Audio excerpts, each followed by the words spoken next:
కర్పూర హారతి ఎలా తీసుకోవాలి?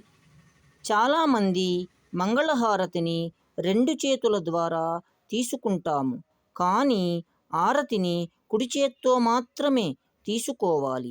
ఈ విషయాన్ని స్వయంగా వరాహస్వామి వారే తన ధర్మపత్నికి తెలిపాడట.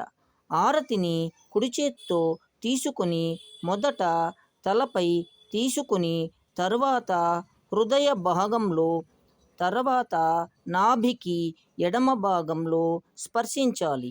ఈ విధంగా చేయడం వలన శిరస్సుపై ఉండే అమృతాన్ని హృదయానికి తీసుకువచ్చి హృదయంలో ఉండే అగ్ని నాభి భాగంలో ఉన్న మన పాపాలను కాల్చివేస్తుంది. అప్పుడు మన దేహం శుద్ధి అవుతుందట. హారతి తీసుకున్న ప్రతిసారి ఈ అనుసంధానం ముఖ్యం. జై శ్రీరామ్.